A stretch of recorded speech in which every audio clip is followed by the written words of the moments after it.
Sveiciens skatītājiem! Sveiks, Jāni! Nu ko, Spēka spektrs atkal ir ekrānos. Šoreiz ļoti līdzīgā stilā, bet jau daudz labākā kvalitātē. Un tas, kas ir nemainīgi, joprojām sarunās par pašu svarīgāko. Par gatavību, par spēku un par attīstību. Jāni, ja jau mēs runājam par gatavību, varbūt padalies. Kad bija pēdējā reize, kad tu patiešām sajūties ļoti negatavs? Pēdējā reize, kad es biju negatavs? Jā, janvārī. Janvārī braucu, vedu bērnus uz skolu un sniega šķūrētājs mūsos iebrauc iekšā. Un tajā brīdī es sapratu, sākas, jāsāk risināt visas formalitātes. Paldies Dievam, ar veselību viss bija kārtībā, tikai dzelži cietuši. Bet tam cilvēkam, kurš mūsos ietriecās iekšā, nebija saskaņotais paziņojums, līdz viņš nemācēja lietot viedierīces. Līdz ar to sākās vesela čupra problēmā. Un man bija atstāti līdz rītam arī darbi, kuri bija obligāti jāizdara no rīta, ar domu, ka man būs laiks. Protams, man tā laika vairs nebija. Un tad es sapratu, ka šim gan es nebiju gatavs, un man tas ievilkās uz pamatīgu laiku. Tad tas bija tas, kur es sapratu, visdrīzākais vajadzēja paplānot laiku savādāk, neatlikt visu uz pēdējo brīdi. Un arī pārdomāju bišķīt, ka to papīra lietiņu arī var ielikt iekšā. Nevar paļauties uz viedierīcēm pilnvērtīgi, jo... Lai būtu tas rezerves variants, ja šis cilvēks, kurš man iebrauc iekšā, ja viņš nemāk lietot viedierīces, lai mēs to varam atrisināt ātrāk. Varbūt pastāsti, ko priekš tevis vispār nozīmē gatavība? Kā tu saproti šo definīciju, jeb jēdzienu? Gatavība, jā. Gatavība manā uztverē ir spēja rīkoties apstākļos iespējami labākajā veidā, kāds ir iespējams. Tad tu esi gatavs. Apstākļi, protams, var būt dažādi, kur tu vari ietekmēt, kur tu nevari ietekmēt, bet ja tu rīkojies iespējami labākajā veidā, adekvātākajā, tad tu esi gatavs. Bet ja tu apjūc un tu nezini, ko darīt, un sāc pieļaut muļķīgas kļūdas, kuras varēja nepieļaut, tad tu neesi gatavs šai situācijai. Ok. Jāni, ja tev būtu jānosauc 3 vārdos šī te sava dzīves filozofija, kādas 3 vārdus tu izvēlētos? Jā. Pirmais būtu ilgspēja, vispārīgi un attiecībās ar cilvēkiem, kurus mēs veidojam, lai mēs varam saglabāt šīs attiecības un turpināt, un arī visās lietās, ko tu dari, lai tas nav īsts brīdis un pazūd, bet lai tas arī paliekoši pievienoto vērtību. Tad ilgspēja. Otrs, pašpietiekamība, lai tu neesi atkarīgs no apkārtējās vides un citiem cilvēkiem, maksimāli tiekties uz to, ka tu pats par sevi arī dzīvot, eksistēt, būt laimīgs gala rezultātā un pašpietiekami funkcionēt. Un trešais, solidaritāte, kas man arī svarīgi ir, ja kādam iet sliktāk nekā man, es viņam bišķi piepalīdzu, cik es varu to izdarīt. Un būtu labi, ja arī pretēji tas būtu. Un ja sabiedrībā daudz tādi cilvēki būtu, manuprāt, mēs dzīvot arī labi. Tieši tā, nevar nepiekrist. Un kā tev liekas, vai spēcīgam būt ir svarīgi priekš tevis? Noteikti. Spēks tas vienmēr ir iegūms un uz to arī jātiecās. Un kā tu saproti, kas ir spēcīgs cilvēks? Kas priekš tevis ir spēks? Spēks ir spēja darīt, kad paliek grūti, kad varbūt negribās, ir sarežģīti, bet tu saproti, ka vajag. Tas novedīs pie kaut kāda rezultāta, kurš ir vērtīgs, kurš var sniegt labumu tev vai kādam citam, un tu vienkārši paņem un izdari. Tu saņemies ne tikai fiziski, bet psiholoģiski saņemies un izdari lietu līdz galam. Tas ir spēks. Turpināt, kad ir grūti. Kurā dzīves brīdī tu to saprati? Varbūt atceries kaut kādu konkrētu situāciju vai... Jā, es teiktu, ka bērnībā jau, skolā... Diezgan ātri dzīve tev to iemācīja. Skolā, džungļu likumi. Tieši tā. Šobrīd gan jau, ka tas ir mazāk, bet vēl joprojām ir bullings un viss kaut kas tāds. Un nokļūstot šī vidē jau, man liekas, pat bērndārs tas jau bija. Tu saproti, bet te jau vairs nav siltumnīca. Te jau ir džungļu likums, un spēcīgākais uzvar. Un, gan psiholoģiski, un reizēm arī fiziski jābūt gatavam sevi aizstāvēt. Un skolā, kad saskaries ar attiecībām un kā viņas veidojās, hierarhija, ir jābūt spēcīgam. Un to es arī saviem bērniem mēģinu nodot. Jā. Ja nu gadījumā tev kāds mēģina apbižot, tev jādod pretī. Un, lai to Tieši izdarītu, tā. tev jābūt spēcīgam. Fiziski, pirmkārt, lai tu varētu to projicēt, ko tu gribi, ja nu tur aiziet līdz fiziskam kontaktam. Un otrs, psiholoģiski, jo nevienmēr gribās riskēt. Iespējams, viņš ir spēcīgāks. Iespējams, viņam tur vairāk draugi ir. Bet, Ņemot vērā to, cik bērni īstenībā un jaunieši ir nežēlīgi, es domāju, tieši tāpēc mēs to tik agrā vecumā arī iemācāmies. Ka tas nenāk tikai pieaugot, bet jau no bērnības tu saproti, ka ir jābūt spēcīgam, savādāk nekā. Savādāk nekā, tieši tā. Un, manuprāt, tas arī jauniešiem šobrīd ir jāatgādina, ka nevienmēr būs blakus kāds, kurš tevi varēs aizstāvēt. Un tev ir... Tieši tā. Tu paļaujies tikai uz sevi. Paturpinot varbūt tieši par bērnību un par nedaudz agrākiem gadiem, vai tu atceries savu pirmo darba vietu? Droši vien, ka atceries. Jā, pirmā darba vieta, tāda, kur man algu maksāja, tā kā, algu kā algu, nevis kaut ko par izdarītu sīku darbiņu. Tā bija celtniecībā. Īsi pirms krīzes, trekno gadu krīzes, strādāju celtniecībā un pie sava vectēva. Un Varbūt tu vari padalīties ar vienu mācību, ko tu paņēmi līdzi tieši no šīs te pirmās darba vietas. Attiecības cilvēkiem. Es teikšu, attiecības cilvēkiem. Tur es sapratu, ka iepriekš varbūt likās, darbs kā darbs, formāla vide, izdarīja savas lietas, saņem algu un priecājies, bet nokļūstot tur, es sapratu to, ka attiecības cilvēkiem tas ir ļoti svarīgi. Kā tu jūties šajā darbā? Mans vecais tēvs bija, teiksim tā, mazās noliktavas pārvaldnieks, un viņš izsniedza celtniekiem, kas tur bija ekipējumi un aprīkojumi, visi, kas nepieciešams. Un tad es redzēju, kā veidojas tās viņa attiecības iekš kolektīva, cik viņš ir novērtēts dēļ tā, ka viņš mācīja komunicēt ar šiem cilvēkiem. Un ka tur dažādi bonusi viņiem nāk no tā visa. Jā, tur dāvaniņas, kaut kādas zivis atnes kāds. Un bija arī daži kolēģi, kuri nebija tik sociāli, kas strādā. Un viņi bija tā kā nostāk no visiem. Un līdz ar to viņu autoritāte kolektīvā bija sliktāka. Un dzīvojot tur pat uz vietas, redzot šo vidi, es sapratu, tomēr pats par sevi īsti nevar funkcionēt arī tādā formālā vidē. Tev ir jābūt sociālam, aktīvam, jāmeklē tie saskares punkti un jāveido attiecības. Un, lai tu varētu tikt arī ātrāk uz priekšu, profesionāli. Noteikti. Tāpēc arī saka, ka komunikācija ir atslēga daudzām lietām, vai ne? Un jo komunikablāks ir cilvēks, jo vieglāk viņš saprotas ar citiem cilvēkiem, jo vieglāk viņam droši vien ir dzīvē. Gan darba attiecībās, gan attiecībās kopumā, gan jebkurā citā situācijā. Jāni, cik es zinu, tu esi pabeidzis augstskolu principā ar izcilību. Un rodas loģisks jautājums, cik tev svarīga ir šī izcilība arī citās dzīves jomās. Un cik daudz tu tiecies uz šo maksimumu, uz perfektu rezultātu, teiksim tā?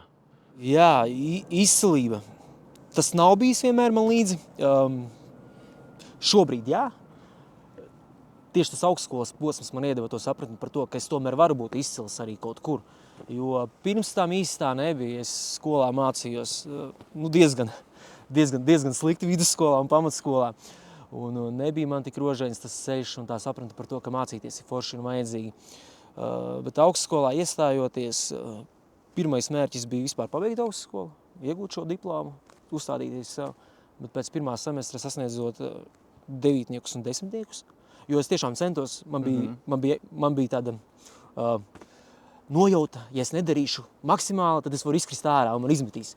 Tad es centos, jo es ilgu laiku nebiju mācījies un es nezināju, man ieliks 3 vai 5, bet tad, kad man ielika 9 par to, es nezināju, ko sagaidīt. Man ielika 9 par to darbu, paga, 9 man, un tad 10 un atkal 9, un pirmo semestri pabeidzot, bet ja man 9 un 10 tikai vērtējumi, iespējams tā varu turpināt arī nākamajā semestrī. Tu iekriti azartā. Es iekrītu azartā, jā. Šoreiz tādā ļoti pozitīvā nokrāsā, vai ne? Jā, man bija jāķis lūpā un es pabeidzu izcili. Man izdevās visus semestrus noturēt šo līmeni, 9, 10, viens astotnieks bija vienīgais, par kur es pārdzīvoju. Tas bija pēdējais semestris, astotnieks. Vidusskolā man tas nevienā brīdī nebūtu ienācis prātā, ka kaut kas tāds varētu būt iespējams. Un pēc tā brīža, kad es izdarīju visu šo ceļu līdz galam un ieguvu šo izcilības diplomu, es sapratu, ka es varu. Es varu arī citās lietās sasniegt rezultātu, ja es vēlos. Jo pirms tam vidusskolā, pamatskolā, diemžēl man šī izpratne nebija. Nebija izpratne, ka es varu sasniegt rezultātu maksimālā. Kaut kā tas nebija saslēdzies, jā. Un tad šobrīd, jā, visu, ko es daru, es mēģinu izdarīt maksimāli labi. Bet nav tā, ka šobrīd tev ir grūti, teiksim, par tām lietām, no kurām varbūt tas rezultāts nav atkarīgs tikai no tevis, bet arī no citiem cilvēkiem, respektīvi strādājot komandā, kolektīvā. Nav tā, ka tu jūties slikti, ja tomēr kaut kas nav uz tām 10 ballēm un ja kaut kur tomēr kaut kas ir pietrūcis. Nav tā, ka tu, teiksim, dikti pārdzīvo vai tu šausti sevi vai citus varbūt. Jā, tas ir, jā, bet, loģiski, ja tu vadi kādu projektu, mēģini izdarīt darbu un no tevis neatkarīgu apstākļu rezultātā kaut kas nesanāk, sāc uzdot jautājumus, bet varbūt es izdarīju nepareizās izvēles, varbūt vajadzēja kaut kā savādāk to visu organizēt. Jā, tas ir klātesošs, bet tajā brīdī, kad kaut kāds laiciņš paiet, es bišķi aizpildu tajā visā negatīvismā, es tā kā sevi bišķi iepliķēju, aizēju uz treniņu, un pēc treniņa man tās smadzenes atslēdzās. Un tad es izpūšu gaisu un saprotu, hei, ejam tālāk, vai ne? Ejam tālāk, izdaram secinājumus, kādēļ nesanāca, un kļūdu analīze un virzamies uz priekšu. Jā. Es ticu, Jāni, ka spēka spektrs nav tava pamatnodarbošanās, un tu noteikti ikdienā dari kaut ko citu, varbūt pastāst, ar ko tieši tu nodarbojies, kas ir tā tavas pamatnodarbošanās? Jā, ikdienā es strādāju kā pedagogs skolā reizi nedēļā. Sociālās zinības un vēsturi mācu. Tas ir viens, ar ko es nodarbojos, un trenēju arī tūciņā, greplingā cilvēkus. Tās divas lietas, kas man šobrīd paralēli projektam. Plus vēl ir zemesardzē un vēl tādas mazākas lietas, kas ir periodiski parādās. Un kāpēc tieši tāda izvēle? Kāpēc pedagogs, kāpēc treneris? Jā, pedagogs. Pedagogs vispār tā ir tāda, kā teikt, apstākļu sakritība. Jo, kā es minēju, skolā man tie rezultāti nebija spoži, un nevienā brīdī man nebūtu ienācis prātā, ka es strādāšu par pedagogu skolā. Un mēģināšu vest pie prāta tādus jauniešus kā es agrāk. Bet mans sieva vienmēr bija vēlējusies dienēt profesionālajā dienestā, un es ierosināju viņai doties uz zemesardzi. Un viņa ies uz zemesardzi, es domāju, hei, jā, ievāc informāciju, es arī varētu dienēt zemesardzi. Es aizgāju uz zemesardzi. Man iepatikās militārais, tad es sāku domāt, varbūt es karjeru varu veidot tur. Profesionālais dienestus nevēlējos, es gribēju savienot ar kaut kādām citām civilās dzīves aktivitātēm vairāk. Un tad Jaunsardzes centrā bija vakance, bet tur bija vajadzīga pedagoģiskā izglītība, un viņi apmaksāja pedagoģisko izglītību. Un es iestājos pie viņiem, un tad es arī paralēli strādāju Jaunsardzes centrā, pabeidzu pedagoģisko. Un pasniedzu valsts aizsardzības mācību, un tad bija gan militārās lietas, gan sports klātesošs, kas man bija svarīgi. Un tā es nokļuvu šajā pedagoģiskajā vidē. Un tā kā man pirmā izglītība bija socioloģija, tur, kur es ieguvu šo izcilības diplomu, un tad šobrīd es varu arī strādāt par sociālo zinību un vēstures skolotāju. Un tā es nokļuvu pedagoģijā. Un treneris, jo sports man ir bijis vienmēr aktuāli, un cīņas sportu es vienmēr esmu vēlējies nodarboties arī bērnībā, bet, diemžēl kaut kā, es nezinu, slinkums vai motivācijas trūkums vai neizpratne par to, ka es varu, nepastūma man uz priekšu, un es nedevos meklēt variantus, kurus varētu trenēties. Un tad tas bija tāds mazs nerealizētais sapnis. Un tad, kuru tu īstenoji jau šobrīd, jā? Jā, es jau sāku, pabeidzot vidusskolu, ar to nodarboties periodiski, un tad šobrīd esmu nokļuvis līdz tam līmenim, ka es varu trenēt arī citus. Jā. Un runājot par cīņas sportu, šobrīd ir ļoti plaša izvēle, ar ko tieši to arī nodarboties un kur trenēties. Varbūt pastāsti, kāpēc tieši graplings? Kas tevi uzrunāja? Jā, graplings. Man regbijs vienmēr ir paticis. Es atceros skolā vēl savu skolotāju prasīju, mēs varētu spēlēt regbiju. Es saku, ko tu, kāds regbijs? Tu vēl tāds maziņš klasē. Es domāju, bet es varētu. Jā. Man bija tā pārliecība, ka es varu noķert to cilvēku, noturēt, nogāzt zemē. Jā, tā iekšēja pārliecība. Arī kaut kādās ielas situācijās, kas bija sanākušas. Tā cīņa man vairāk, saņemšanās kontrolīt vienmēr ir patikusi vairāk nekā varbūt sitiena tehnika. Un Un tad es šīs iespējas īsti neredzēju. Un parādījās man dzīvesvietas tūmā treniņi, greplinga treniņi. Es sāku viņus apmeklēt, man iepatikās. Un tad es tajā lietā arī iegāju vairāk iekšā. Un arī zemesardzē mums ir bijušas aktivitātes ar šo lietu saistītas. Un greplings, manuprāt, vispār labs sporta veids jebkuram cilvēkam, kurš grib nodarboties ar kādu fizisko aktivitāti, jo viņš attīsta ķermeni vispusīgi. Tātad mums ir gan kūleņošana, gan krišanas tehnika un viss tas, kas nepieciešams, lai mēs varētu normāli funkcionēt arī kaut kādās ārkārtas situācijās, kritienos un tā. Un viņš arī iedod pārliecību par sevi, ka tu fizisko kontaktu gadījumā varēsi adekvāti rīkoties, nenodarot citam pāri, kas ir svarīgi. Jo sišanas tehnikā tas ir miesas bojājumi, tad greplingā mēs varam nokontrolēt, nomest sāpju, žņaukšanas paņēmiens, un tālāk ir atkarīgs no tā mūsu oponenta, vai viņš vēlās nepadoties un turpināt spirināties, vai arī viņš saprot un nomierinās, un tu laid viņu vaļā. Jā, man liekas, tāds vispusīgs un ļoti labs sporta veids, ar ko nodarboties visiem. Un tādēļ es arī viņu mēģinu popularizēt un pats nodarbojos un iesaku citiem un arī trenēju. Jā, manuprāt, ļoti vērtīgs. Jā, nevaru nepiekrist. Un nākošais jautājums, Jāni, tev kā pedagogam un arī kā trenerim, tu droši vien trenē ne tikai pieaugušos, bet arī bērnus un jauniešus. Kā tev liekas, cik fiziski sagatavoti mūsdienās ir jaunieši? Jā, man atkal patīk, kā sociologs statistika un dati liecina, ka fiziskā sagatavotība krītās. Jā, tas nav tikai mans subjektīvais, bet arī tas, ko mums dienestos regulāri ceļ trauksmi. Ka daudzi jaunieši, kas nāk pieteikties dienestos, fiziski nav tam piemēroti. Diemžēl, un šobrīd arī valsts aizsardzības dienas, arī jaunie sauktie, gan veselība, gan fiziskais ir problēma. Varbūt tev ir idejas, kāpēc tā notiek? Kāpēc šī fiziskā sagatavotība krītas? Komforts. Es teiktu tā, digitālā vide, viņa vēl iekšā, sociālai tīkli. Mēs skrulējam, mēs sēžam divānā, varam atļauties ēst vairāk nekā agrāk, mazāk kustēties vairāk nekā agrāk varam atļauties. Un tā kustība vairs nav tik pašsaprotama. Un tas komforts atļauj mums palikt dīkstāvē, neattīstīt savu ķermeņa maksimālo potenciālu, un no tā arī izriet visas pārējās problēmas. Vāja fiziskā sagatavotība un arī veselība pasliktinās. Tad nākošais jautājums ir ļoti loģisks, ļoti sasaucās ar šo, ko tu tikko stāstīji. Kā tu pats sevi motivē? Neizlaist treniņus, doties, trenēties, darboties? Kas ir tas, kas tevi motivē visvairāk? Jā, es saprotu, ka cilvēki noteikti dažādi, bet man tas racionālais prāts vairāk ir. Tā statistika patīk un visi šie dati. Un tad, kad es saprotu, ka man varbūt gribas pagulēt mājās, atpūsties, ieslēgt kādu seriālu un pačīlot, un varbūt neizbraukt vakarā uz treniņu, tad es vienmēr atceros. Bet tā fiziskā aktivitāte ir svarīga man veselībai un tai manai ilgspējai, lai es būtu formā. Un ja es šodien neiziešu, kādēļ, lai es rītdien aizietu. Jo man ir bijis tā ar svaru zāli, kas fitnesa staigā, tas atmiņā labi palicis ir.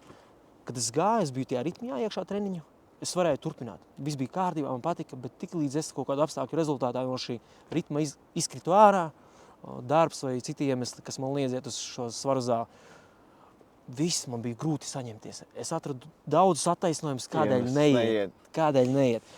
Un tādēļ man šī izpratne ir nostiprinājusies. Hei, ja es tagad izlaidīšu, iespējams arī nākamreiz izlaidīšu.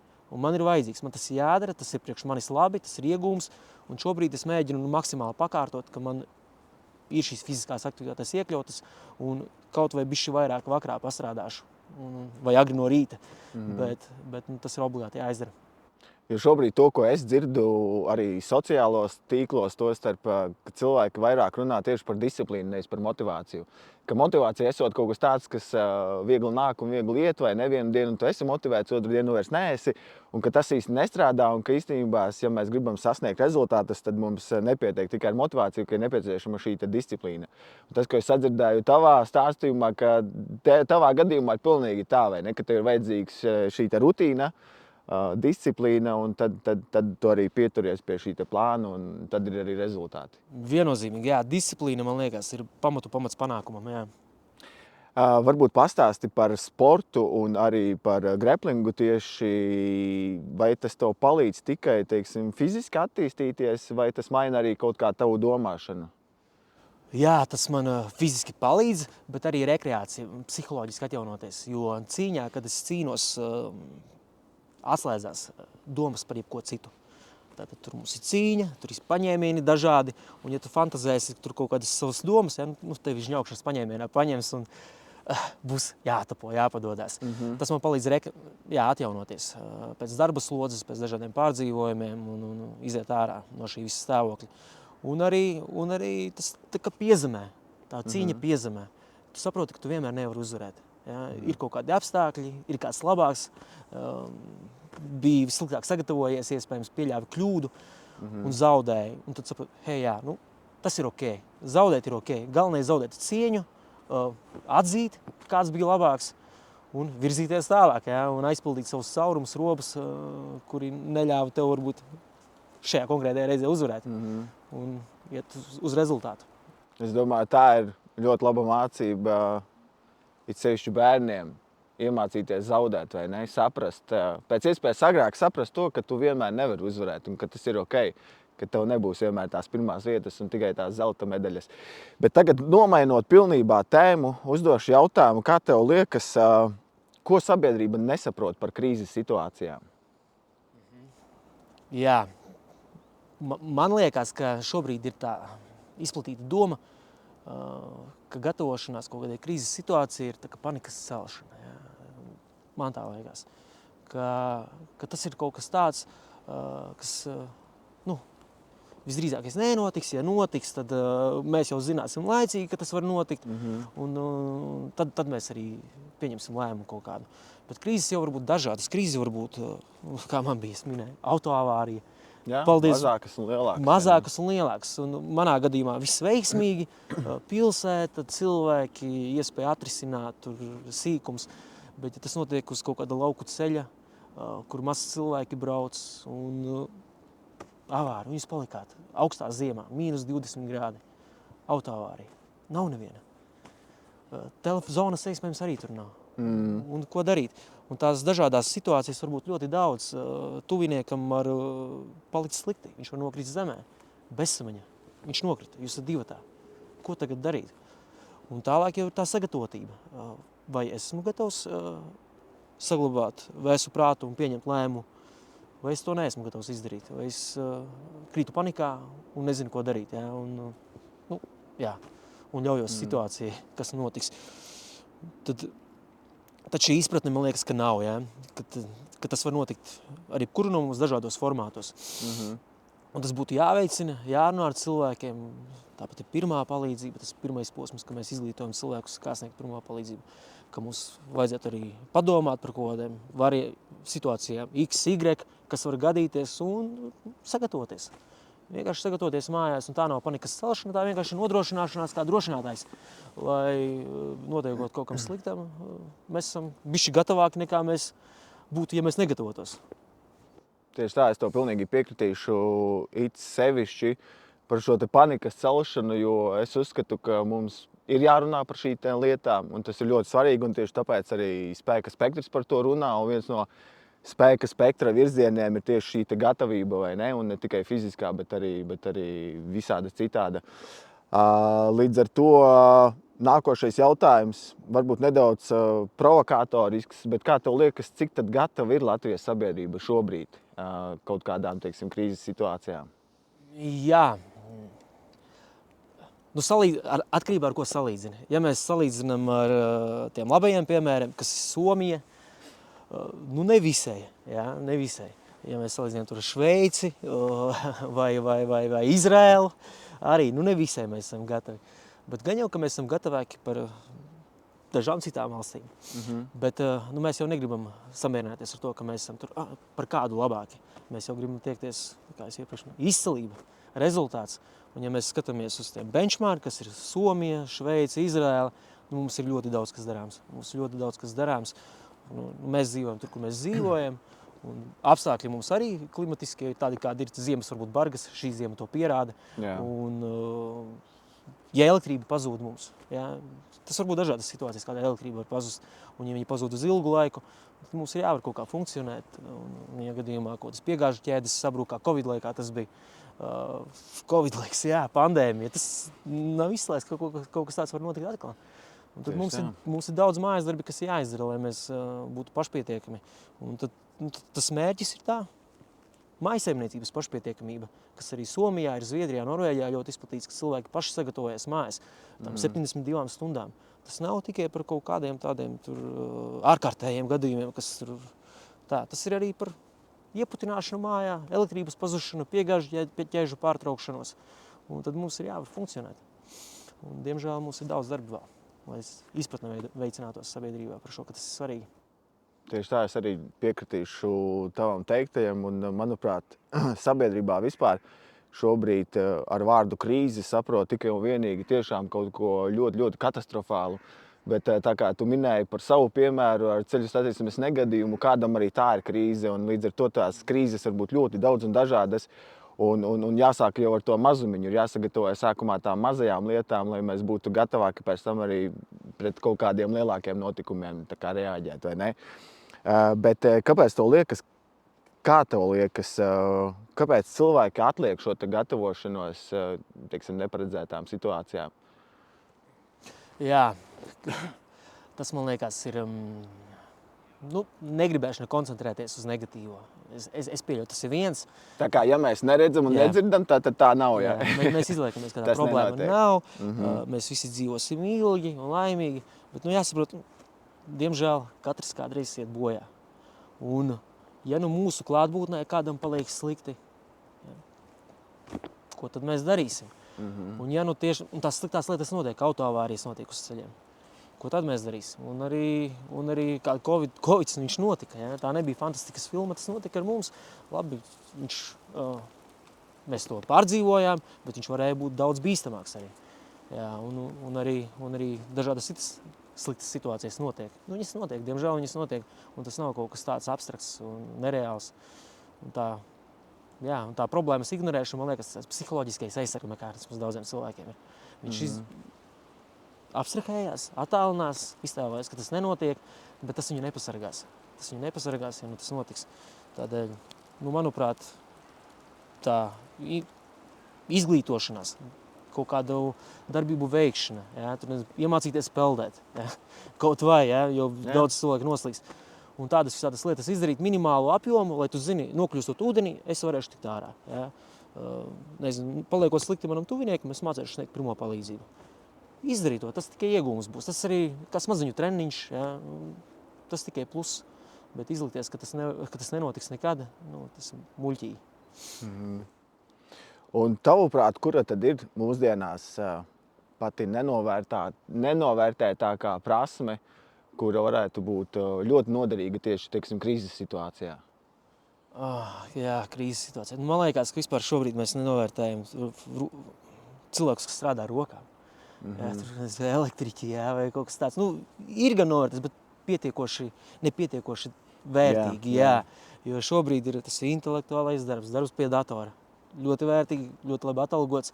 Bet, kā rāda mums arī, atkal tie statistikas dati man patīk, tehnikumos nepiesakās pietiekoši daudz cilvēki.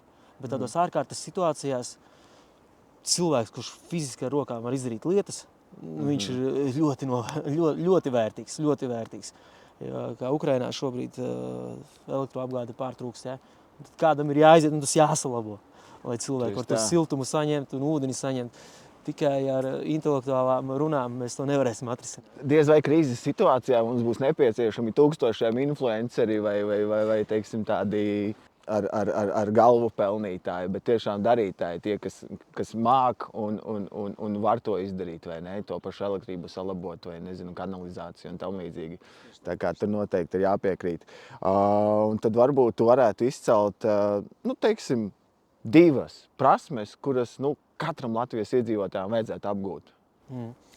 Jā, es jau te viņām pieskāros, tad man liekas, tas viens ir obligāti, kas ir tā pirmā palīdzība. Jā, jau ir šobrīd autovadītāji, viņa jāiet.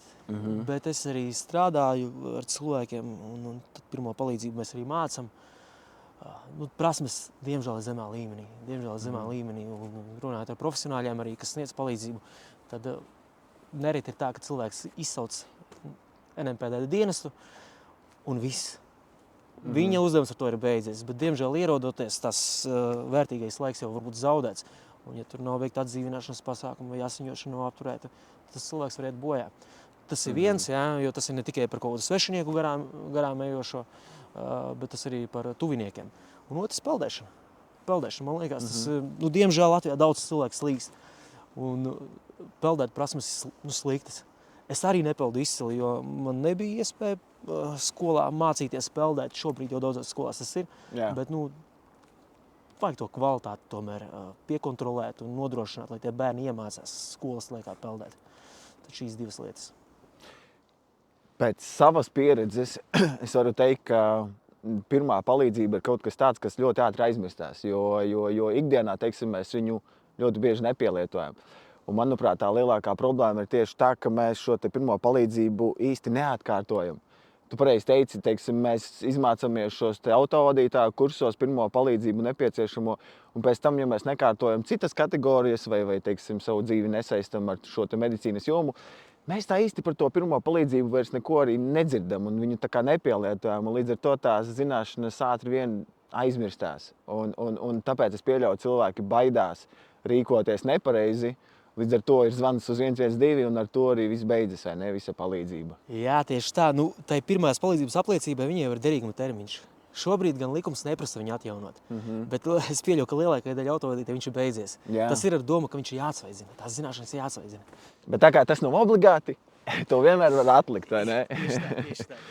Un par peldēšanu arī, jā, es varu pilnīgi piekrist katram tavam vārdam, jo strādājot tieši glābšanas dienestā, mēs redzam, ka tīri statistiski gan ceļu satiksmes negadījumi, gan noslīkšana, tās ir divas, teiksim, divi galvenie bojājas iemesli Latvijā kopumā. Cilvēki ļoti bieži aiziet bojā tieši vai ceļu satiksmes negadījumos vai noslīkstot. Tā kā, ja vienu prasmi mēs varbūt nevaram tik ļoti labi uztrenēt šo auto vadīšanu, ja, kādam tas izdodas labāk, kādam varbūt netik labi, bet peldēšana tiešām ir tāda trenējama prasme, ko manuprāt, ļoti labi šobrīd arī attīsta tieši skolās, bērniem mācot peldēt un baseinā nodarbības vadot. Tā kā nevar nepiekrist. Tālāk parunājot par šīm te mugursomām. Ja tev vajadzētu ātri pamest mājas un tu varētu paņemt tikai 5 lietas līdzi, kas tās būtu par lietām? Ko tu liktu savā somā? Jā, 5 lietas. Tad tas būtu ūdens, jā, lai man būtu ko padzerties slodzes laikā un pārvietojoties kaut kādu laiku pašpietiekams. Tas būtu pirmās palīdzības komplekts. Ja gadījumā kaut kas notiek, lai es varu sniegt palīdzību sev vai kādam citam. Trešais. Tas būtu atkarībā, cik ilgi mēs dodamies. Ja mēs dodamies un mēs saprotam, ka mums būs kaut kur jānakšņo, jāpaliek, tad tas būtu arī paklājiņš, lai es varu sev garantēt pasargāšanos no zemes augstuma vai komfortu nodrošināt arī, ja telpās palieku. Pančo, 4. tas būtu, jeb lietus mētelis, pančo. Tātad es varu lietus laikā uzvilkt viņu sev virsū, kā patvērumu var ierīkot, jumtiņu uzstiept. Un es pieļauju, ka 5. maiņas apavi. Jo, ja man gadījumā apavi ir piesmalti vai paliek slapi, tad viss tad ir slikti, jā. Bet ja man pančo, man ir maiņas apavi un ja ārā gāž lietus, es apmainu apavus un es varu atkal funkcionēt.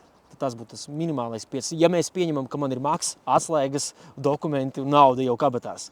Jā. Okay. Ja tas vēl viss nāk plusā. Jā, tad tas būtu absolūta prioritāte. Jā, maks, dokumenti, nauda, tas būtu absolūta prioritāte, bet ja mēs pieņemam, ka, hei, viss, kas man kabatās, plus somā 5 lietas, tad tās būtu mans piecinieks, ko es ņemtu līdzi.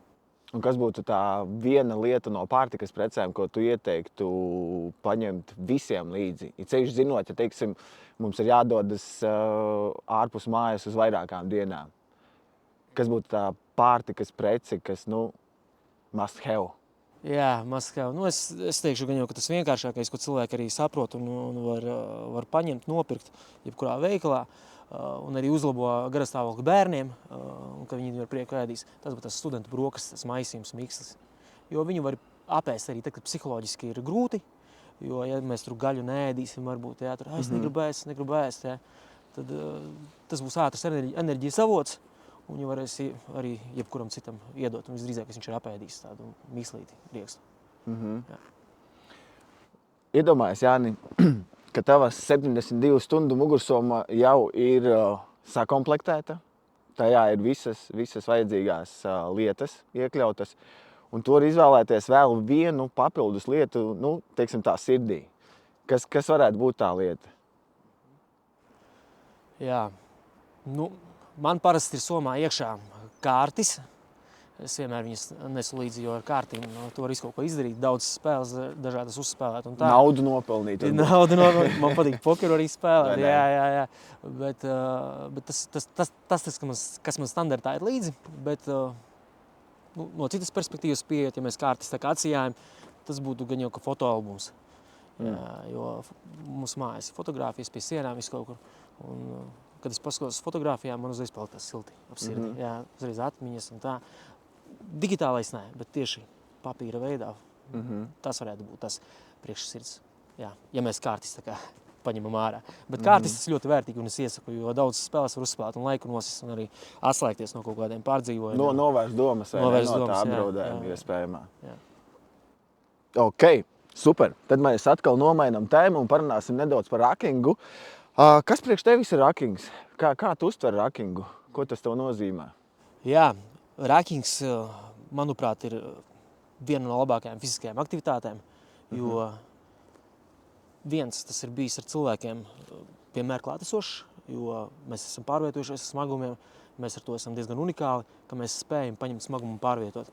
Un tad rakingā mēs arī šo daram, mēs pārvietojamies ne tikai paši, ejot vai skrienot, bet ar smagumu jau. Kā no kurš vēlās, cik liela smaguma, tas ir cits jautājums, bet vispār spēja nest kaut ko. Un tad rakings tas ir tas viens, kas vienmēr mums ir bijis, un otrs, ka tas ir reizē gan fiziski attīstošs process, jo mēs izturību spēku attīstam ar rakingu, un otrs ir, ka mēs arī emocionāli atjaunojamies savā dabā. Nu, jā, ar rakingu var nodarboties arī iekštelpās, bet tas nebūs populārākais veids. Visbiežāk tie būs tā kā pārgājiens ar mugursomu un svaru. Un tad šis pārgājiens ar mugursomu un svaru gan fiziski iedod pozitīvu efektu, izturību, spēks, jā, tur kaloriju dedzināšana 2 reizes vairāk un daudz citu ieguvumi, kaulu blījums pastiprinās, bet arī rekreācija dabā.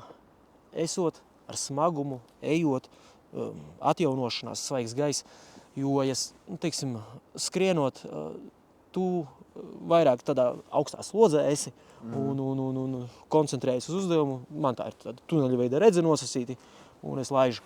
Bet rakingā es esmu te un tagad, es eju, es vēroju dabu, es dzirdu putnus. Daudz apzinātāk. Jā, un man patīk arī domāt par lietām un foršas radošas idejas iešaujas prātā.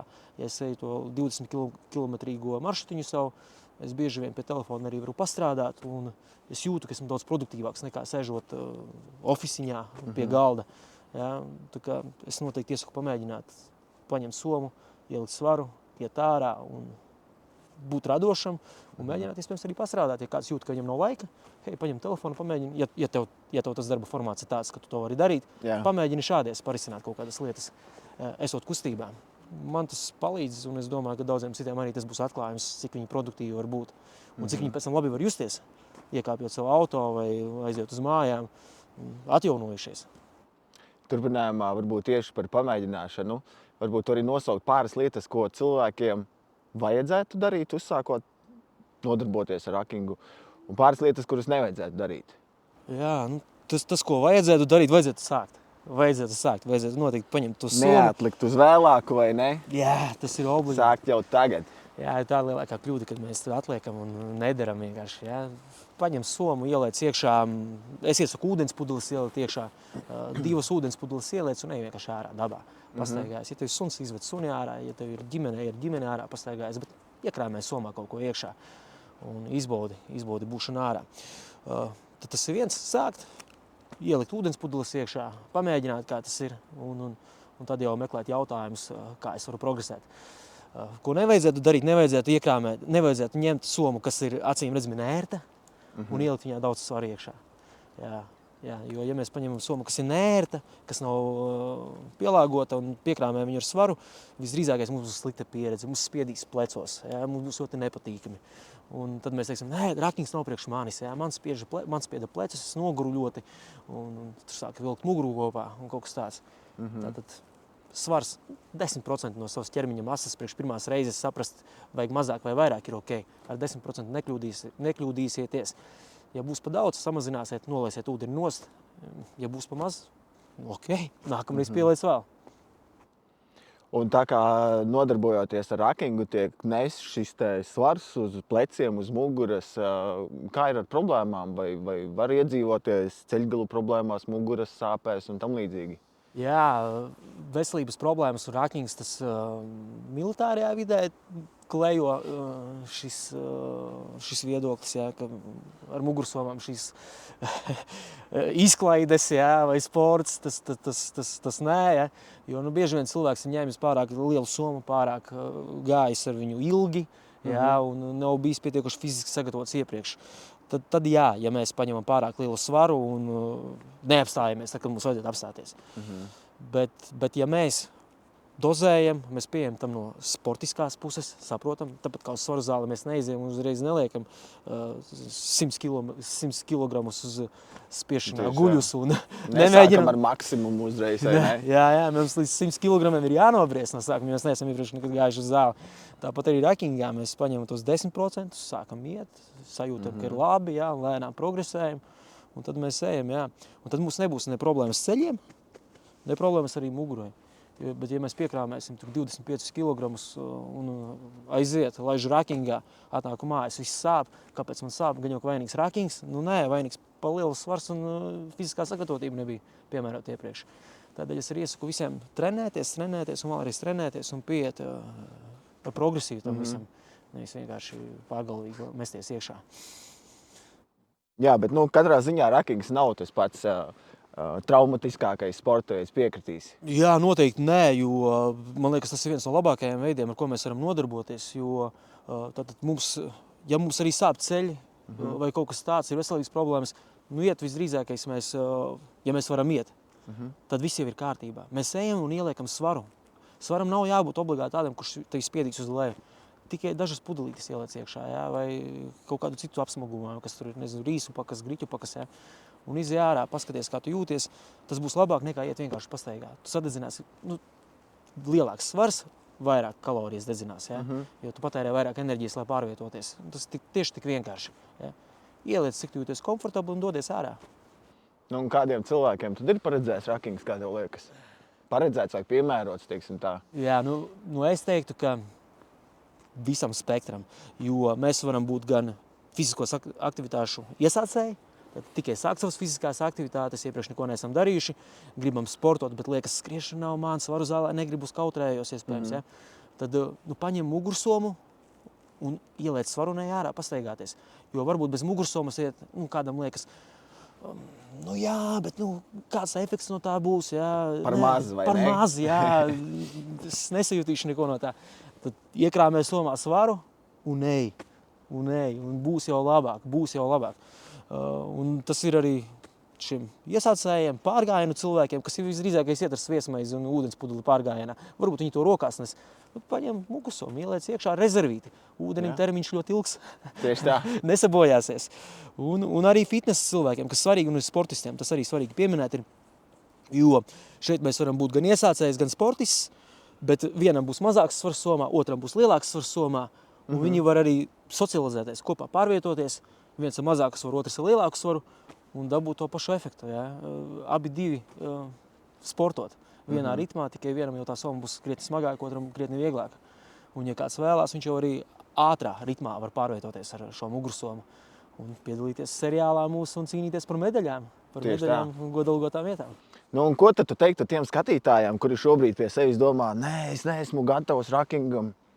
Es teiktu, ja tu šobrīd uzskati, ka tu neesi gatavs, kad kad tu būsi gatavs. Ir jāsāk tagad uzreiz. Nevar atlikt. Ir sevišķi lietas, kas saistās ar tavu veselību, ar tavu fizisko sagatavotību. Ir jādara uzreiz. Kur ir garantīja, tu atliksi šodien, ka tu neatliksi rītdien. Tā kā es jau no savas pieredzes to zinu, ar šo svaru zāli, kā jau minēju, tad tas ir slikts scenārijs atlikt to, ko var izdarīt šodien. Ja var, tad dari uzreiz. Ok. Varbūt tu vari nosaukt vienu lietu, kas šobrīd padara cilvēkus vājākus. Kas varētu būt tā viena lieta? Jā, es teiktu, ka tas ir tas komforts, kādā mēs dzīvojam un digitālā vide. Viņi ir gan iegūms milzīgs attīstībai un mūsu labklājībai, bet tur ir tā smalkā robeža, kur mēs paliekam vājāki. Jo tā iespēja dzīvot mājās un neiet ārā no mājas, patērēt visu digitāli, nekustēties, pasūtīt ēdienu uz mājām, jebko pasūtīt uz mājām ar piegādi līdz durvīm savām un neiziet pat no dzīvokļa ārā vai no mājas. Mēs paliekam antisociāli, nemākam vairs īsti komunicēt, satiekoties ar cilvēkiem, paliekam fiziski vājāki, jo mēs kustamies. Un arī tā mūsu mentālā noturība samazinās. Skatoties īsos video, nespējam mēs koncentrēties uz garāku sarunu, lielāku kontekstu, saprast kaut kādas likumsakrības. Tas ir bīstami, tā ir liela problēma. Jā, jo ir dzirdēts, ka slikti laiki padara cilvēkus stiprākus, vai ne? Un labos laikos cilvēki atkal kļūst vājāki, jo tas komforta līmenis tiešām ir tik augsts, ka mums vairs pašiem īsti nekas nav jādara, viss tiek izdarīts mūsu vietā, neatliek tikai nospiest īstās podziņas, samaksāt un viss notiek. Jāni, ja tu varētu atgriezties, 12 gadu vecumā, kas būtu tas padoms, ko tu sev iedotu šodienai? Tātad par savu attīstību, par varbūt citām lietām. Kādu padomu tu sev dotu? Jā, es jau teicu, ka es skolā slikti mācījos. 12 gadi bija tas trakais posms, kad man vispār mācības nebija prātā. Varbūt vajadzēja tad mainīties ātrāk, jā? Viennozīmīgi. Jo šobrīd, pieņemsim, es gribētu par mediķi varbūt strādāt. Man patīk medicīna, pirmās palīdzības instruktora kursus pabeidzis. Un tā. Un tad es atgrieztos pie šī 12-gadīgā Jāņa un teiktu, hei Jāni, tu vari iedot viņam kādu autobiogrāfijas grāmatu izlasīt, bet teikt, hei, kur ir? Paskaties uz likumsakarībām. Visi šie cilvēki ir izvirzījuši mērķus, viņi ir darījuši 1, 2, 3 lietas, kas visdrīzākais ir mācījušies, nosprauduši sev kaut kādus mērķus, un nokļūst līdz rezultātam. Tātad tu būtu... Šobrīd tu censtos iedvesmot sevi tajos 12 gados, jā? Bet kas tevi šobrīd iedvesmo? Kas ir tas, kas tevi dzen uz priekšu un liek attīstīties un darīt lietas? Jā, šobrīd ir ģimene, bērni mani. Jā, jo redzot, kā viņi auga, atceroties sevi 12 gados, kā tu minēji, un to potenciālu, ko es neizmantoju, un sapratu tikai jau pēc daudziem gadiem augstskolā, ka tomēr es arī varu izšaut. Man arī var sanākt. Bet daudzas lietas es neatgriezīs. Ķīmiju, fiziku mācīties no pamatiem. Tas prasa resursu laiku, un ja tev ir paralēli kaut kas jādara. To var izdarīt, bet uz svaru kosiem jāsaliek iegūmus un zaudējums.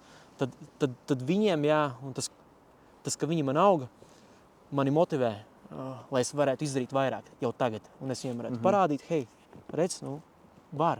Būt tam labajam piemēram. Jā, var sasniegt rezultātu, var izdarīt, var sportot, var domāt par veselību, var izglītoties, var izvirzīt ar vien jaunus mērķus un sasniegt viņus. Jo pat labāka motivācija visdrīzākais ir piemērs, personīgais piemērs. Varbūt tu vari kaut ko ieteikt mūsu skatītājiem izdarīt šodien, lai viņi kļūtu kaut vai par 1% labāki jau rītdien. Kas varētu būt tā viena lieta, ko nevajadzētu atlikt, ko varētu izdarīt jau šodien, lai kļūtu labāki? Jā, es teiktu mērķi. Jo daudziem cilvēkiem problēma ir mērķu neesamība. Viņš dzīvo no dienas uz dienu, viņš varbūt nedēļas nogali viņš plāno, vai kaut tusiņu izplāno, tur uz festivālā aizbraukšu Summersound vai kaut kas tāds. Un ar to tā kā viss arī beidzās. Bet, es teiktu, gads, 5 gadi, 10, 20, ir uz lapas jāuzraksta. Tad mazie mērķīši, Kur tu redzi sevi pēc gada, kur tu redzi pēc 5, pēc 10, pēc 20. Vajag uzrakstīt 1, 2, 3, ko tu gribi, kāds tu vēlēs būt. Un tad jāsaprot, bet kā es to sasniegšu, ja? Kas man jāizdara tagad, lai es līdz tam tiktu. Un ja mēs šo izdaram darbiņu ar mērķīšiem, saliekam mazos, vidējos, tālos, tad mums tā ceļakarte veidojas. Jā. Ko man vajag pamācīties, kur man vajag aizbraukt, varbūt man vajag pamainīt kādu lokāciju, ja man šī lokācijā, kur es dzīvoju, nav pieejamas tās iespējas, ja, tur darba vietu, dzīvesvietu nomainīt. Un tad jau mēs sapratīsim, ka mums vajag tās zināšanas un prasmes arī kaut kādas visdrīzākais. Un tad jau mēs sāksim arī viņas iegūt un kļūsim zinošāki, prasmīgāki un gatavāki gan panākumiem, gan arī dažādām situācijām. Ja mums būs ceļakarte, bet ja ceļakartes nav, tad tas ir ceļš, dreifēšana kaut kur. Varbūt tu arī padalīties ar kādu no saviem mērķiem. Tuvākiem vai tālākiem. Jā, tad šis tuvākais mērķis ir Akņas seriāls.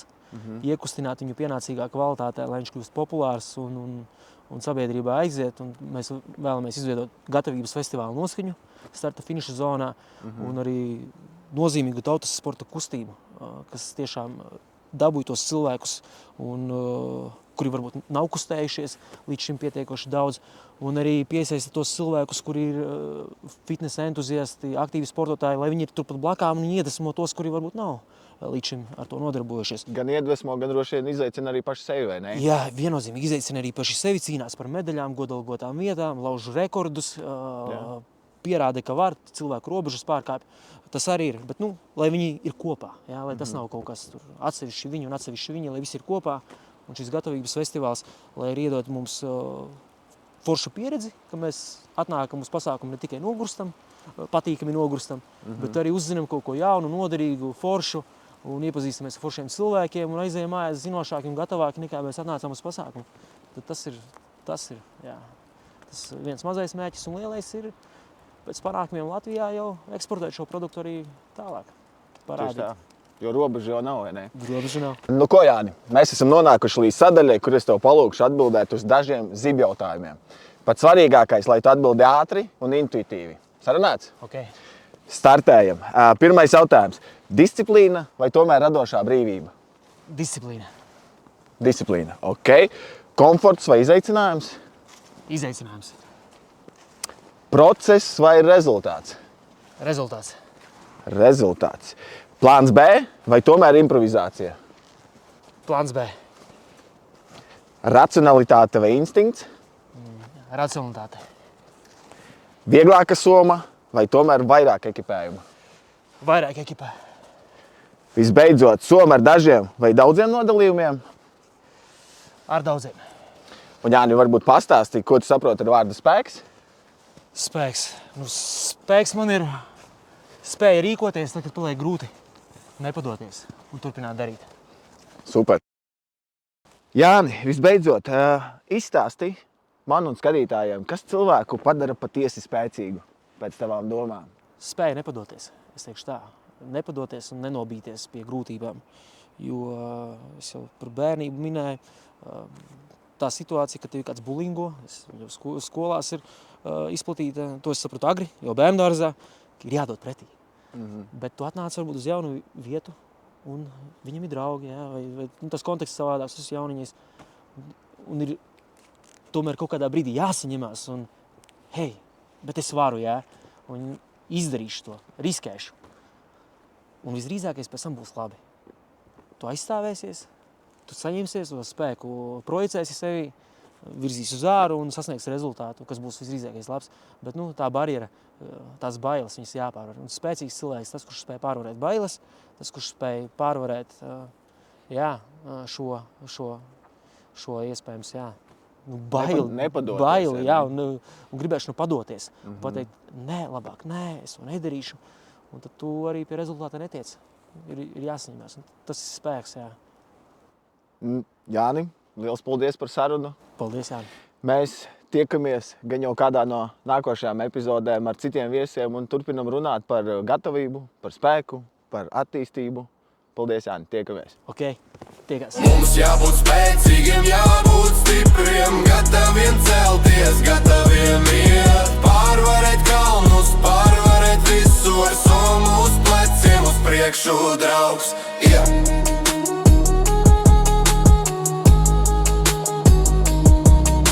Kad ceļš kļūst grūts un kājās gurs, skats šaubas